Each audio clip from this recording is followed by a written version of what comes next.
இன்றைக்கி Sunday same chicken biryani, chicken குழம்பு அப்படின்னு சலிச்சிக்கிறாங்களா? கொஞ்சம் டிஃப்ரெண்ட்டாக சிக்கனை வச்சுட்டு ஒரு கறி சோறும், கொஞ்சம் நார்த் இந்தியன் ஸ்டைலில் ஒரு முர்க் சிக்கனும் தயிர் பச்சடியும் கொடுத்தா எவ்வளோ சூப்பராக இருக்கும். எப்பயும் செய்கிற சிக்கன் பிரியாணிக்கு இந்த கறி சோறு ரொம்ப ஈஸிங்க. வாங்க எப்படி செய்கிறதுன்னு பார்க்கலாமா? இதுக்கு முதல்ல ஒரு கொஞ்சமாக குங்குமப்பூ எடுத்துகிட்டு கொதிக்கிற பால் ஊற்றி தனியாக வச்சுக்கிறோம். இது ஆப்ஷனல் தான். நீங்கள் வேணும்னா இந்த குங்குமப்பூ போட்டு சேர்த்திக்கலாம், இல்லைனாலும் விட்டுறலாம். இது தனியாக இருக்கட்டும். அதுக்கப்புறமா இப்போ பாஸ்மதி ரைஸ் 1 1/4 கப் எடுத்திருக்கேன். இந்த 1 1/4 கப்பையும் நல்லா 2 முட்டை 3 முறை நல்லா வாஷ் பண்ணிக்கோங்க. வாஷ் பண்ணிவிட்டு இது கூட நான் இன்றைக்கி 2 1/4 கப் மட்டும் தண்ணியை ஊற்றி வச்சுருக்கேன். ஏன்னா சிக்கனில் இருந்து கொஞ்சம் தண்ணி விடும் இல்லைங்களா, அதனால் நான் அதை 2 1/4 கப் ஊற்றி ஊற வச்சு வச்சுருக்கேன். அடுத்ததாக இந்த மாதிரி கருப்பு ஏலக்காய் நம்மளுக்கு ஈஸியாக இப்போ கடையில் கிடைக்குது. கிடைச்சா நீங்கள் அதை போட்டுக்கோங்க. இல்லைன்னா நார்மல் ஏலக்காவே 3 ஏலக்காய் போட்டு இந்த மாதிரி தட்டி தனியாக எடுத்து வச்சுக்கோங்க. இது கூட ஒரு 2 டீஸ்பூன் கரம் மசாலா தூள் இருக்கு இல்லைங்களா, நார்மல் கரம் மசாலா தூள் எப்பயும் கிடைக்கிறது.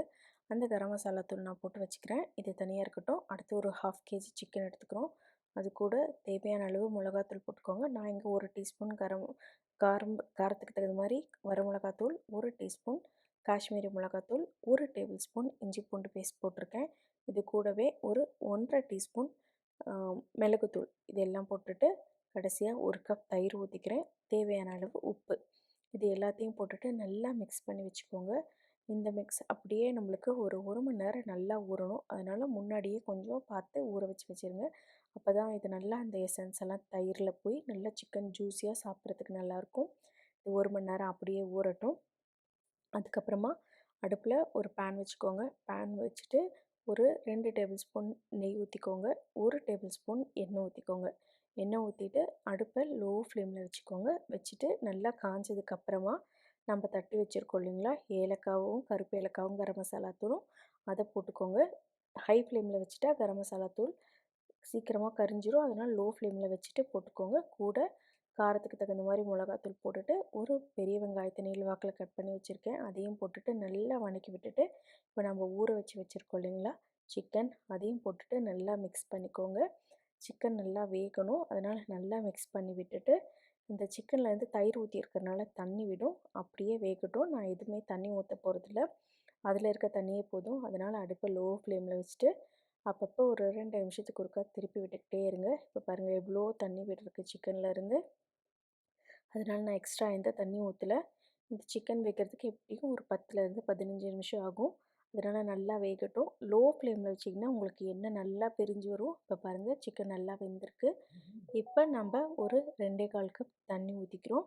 ஊற்றிட்டு நல்லா கொதித்து வரும்போது பாருங்கள் நல்லா கொதித்து வருது. இந்த டைமில் நம்ம அரிசி போட்டுக்கிறோம். அரிசியும் போட்டுட்டு நல்லா கெட்டிப்பட ஆரம்பிக்கும். அந்த டைமில் நம்ம மூடி வச்சுக்கிறோம் ஃபாயில் ஷீட் போட்டுட்டு. இப்போ நல்லா மிக்ஸ் பண்ணி விட்டுட்டு மூடி வச்சிடுறோம். ஒரு 10 நிமிஷத்தில் பார்த்திங்கன்னா நல்லா கெட்டிப்பட ஆரம்பிக்கும் பாருங்கள். இப்போ நல்லா அரிசி வேக ஆரம்பிக்குது. இந்த டைமில் ஒரு 3/4 பதம் வெந்ததுக்கு அப்புறமா இந்த மாதிரி நல்லா மிக்ஸ் பண்ணிவிட்டு தண்ணி இழுத்தோடனே இந்த மாதிரி ஃபாயில் ஷீட் போட்டுக்கோங்க. இந்த மாதிரி நம்மளுக்கு ஃபாயில் ஷீட்டு போட்டு வேக வைக்கும்போது நல்லா உங்களுக்கு கொஞ்சம் கூட வேறு எந்த தண்ணியும் உள்ளே இறங்காது. நம்மளுக்கு அரிசி குழஞ்சி போகாது. இப்போ ஒரு மறுபடியும் ஒரு 10 நிமிஷம் கழித்து பார்த்திங்கன்னா நல்லா வெந்து வந்திருக்கும். பாருங்கள் ரைஸ் நல்லா வெந்திருக்கு. இந்த டைமில் நம்ம இப்போ ஃபஸ்ட்டில் போட்டு வச்சோம் இல்லைங்களா குங்குமப்பூவும் பாலும், அந்த மிக்ஸ் போட்டுட்டு மறுபடியும் நல்லா மிக்ஸ் பண்ணி விட்டுட்டு மறுபடியும் ஒரு 5 நிமிஷம் அப்படியே மூடி வச்சிடுறோம் லோ ஃப்ளேமில். இந்த குங்குமப்பூவோட எசன்ஸ் நல்லா இறங்கணுங்கிறதுக்காக ஒரு 5 நிமிஷம் கழித்து மிக்ஸ் பண்ணி விட்டுட்டா நம்மளுக்கு கம்ம கமன்னு சிக்கன் கறி சோறு ரெடி. அவ்வளோதான். கொத்தமல்லி தூள் தூவி சர்வ் பண்ண வேண்டியது தான். இதுக்கு ஏற்ற சூப்பராக ஒரு சிக்கன் கிரேவி தான் அடுத்து செய்ய போகிறோம். இது ஒரு நார்த் இந்தியன் ஸ்டைலில் முர்க் சிக்கன். இது செய்கிறதுக்கு ஒரு 2 டீஸ்பூன் சீரகம் எடுத்துக்கோங்க. அது கூடவே 1 1/2 டீஸ்பூன் மிளகு எடுத்துக்கோங்க. காரத்துக்கு தகுந்த மாதிரி நீங்கள் மிளகு போட்டுக்கலாம், வேணும்னாலும் குறைச்சிக்கலாம். இது கூடவே ஒரு டேபிள் ஸ்பூன் ஃபுல்லாக கடலப்பருப்பு எடுத்துக்கோங்க. இதுதான் நம்மளுக்கு சிக்கனுக்கு கெட்டி தன்மை கொடுக்குறது. அதனால் கொஞ்சம் 1 டேபிள் ஸ்பூன் ஃபுல்லாக போட்டுட்டு கடலப்பருப்பு நல்லா செவந்ததுக்கப்புறமா இது கூடவே ஒரு 2 டீஸ்பூன் கசகசா போட்டுக்கோங்க. கசகசா சீக்கிரம் தீஞ்சிரும், அதனால் கடைசியாக போட்டுருங்க. போட்டுட்டு நல்லா எல்லாத்தையும் வறுத்துருங்க. வறுத்துட்டு ஆறுனதுக்கப்புறம் இதை பொடி பண்ணி வச்சுக்கிறோம். கூட தேவையான அளவு உப்பு போட்டு பொடி பண்ணி வச்சுக்கோங்க. இப்போ நான் இங்கே ஒரு 1/2 கேஜி சிக்கனை நல்லா வாஷ் பண்ணி வச்சுருக்கேன். அது கூட நம்ம வறுத்து அரைச்ச பொடியை போட்டுட்டு கூட ஒரு டீஸ்பூன் கரம் மசாலா தூள் போட்டுட்டு சாரி சில்லி பவுடர் போட்டுட்டு தயிர் போட்டு நல்லா மிக்ஸ் பண்ணிவிட்டு இதை அப்படியே ஒரு அரை மணி நேரம் ஊறட்டும். ஒரு அரை மணி நேரத்துக்கு அப்புறம் ஒரு பேன் வச்சுட்டு அடுப்பில் கொஞ்சம் எண்ணெய் ஊற்றிக்கோங்க. ஒரு டேபிள் ஸ்பூன் எண்ணெய் ஊற்றிட்டு அதுக்குள்ளே கொஞ்சமாக ஒரு ஃப்ளேவருக்கு ஒரு பட்டை, 2 லவங்கம், ஒரே ஒரு ஏலக்காய் போட்டுட்டு அதில் ஒரு வெங்காயத்தை பொடி பொடியாக கட் பண்ணி போட்டுட்டு வெங்காயம் நல்லா வணங்கினதுக்கப்புறமா நம்ம இங்கே ஊற வச்சுருக்கோம் இல்லைங்களா சிக்கன், அதையும் போட்டுக்கிறோம். அது கூடவே 1 டீஸ்பூன் இஞ்சி பூண்டு பேஸ்ட் போட்டுக்கிறோம். போட்டுட்டு ஸ்மெல் போனதுக்கப்புறம் ஊற வச்ச சிக்கனையும் போட்டுட்டு நல்லா மிக்ஸ் பண்ணிக்கோங்க. இப்போ மிக்ஸ் பண்ணி விட்டுட்டு அப்படியே விட்டிங்கன்னா கொஞ்சம் கடலைப்பருப்பு போட்டிருக்கறனால அடி பிடிக்கிற மாதிரி தெரியும். ஆனால் கொஞ்சம் நேரத்தில் தயிர் ஊற்றிருக்கிறதுனால சீக்கிரமாக தண்ணி விட ஆரம்பிச்சிருக்கும். ஒரு 5 நிமிஷத்துக்கு அப்புறம் பார்த்திங்கன்னா இதை மூடி வச்சிடறேன். இப்போ ஒரு 5 நிமிஷத்துக்கு அப்புறம் பார்த்திங்கன்னா நல்லா தண்ணி விட ஆரம்பிக்கும். இந்த டைமில் நம்மளுக்கு சிக்கன் நல்லா வேகணும் இல்லைங்களா, அதனால் நல்லா மிக்ஸ் பண்ணி விட்டுட்டு ஒரு 1/2 டம்ளர் தண்ணி ஊற்றிக்கோங்க. ஊற்றிட்டு நல்லா கொதிக்கட்டும். பாருங்கள், நான் இப்போ எல்லாத்தையும் மிக்ஸ் பண்ணி விட்டுறேன். மிக்ஸ் பண்ணி விட்டுட்டு இது கூட ஒரு 1/2 டம்ளர் மட்டும் இப்போ தண்ணி ஊற்றிக்கிறேன். ஊற்றிட்டு நல்லா மிக்ஸ் பண்ணிக்கோங்க. மிக்ஸ் பண்ணிவிட்டு சிக்கனை மறுபடியும் ஒரு 10 நிமிஷம் நல்லா வேக விடுங்க.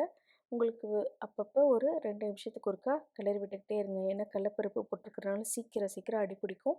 அதனால் அப்பப்போ பிரட்டி விட்டுக்கிட்டே இருந்தீங்கன்னா ஒரு 10 டு 15 நிமிஷத்துக்கு அப்புறம் சூப்பரான சிக்கன் கிரேவி ரெடி. கொத்தமல்லி தழை தூவி இந்த கறி சோறோட சர்வ் பண்ண வேண்டியதான். நீங்கள் கொஞ்சம் இது செமி கிரேவியோ சப்பாத்தி கூட சர்வ் பண்ணலாம். அவ்வளோ டேஸ்ட்டாக இருக்கும். இந்த கறி சோறோட இந்த சிக்கன் கிரேவி வச்சு சாப்பிடும்போது அவ்வளோ டேஸ்ட்டாக இருக்கும். ட்ரை பண்ணி பாருங்கள். இந்த வீடியோ பிடிச்சிருந்துச்சின்னா மறக்காமல் தமஸ் கிச்சனை சப்ஸ்கிரைப் பண்ணிக்கோங்க.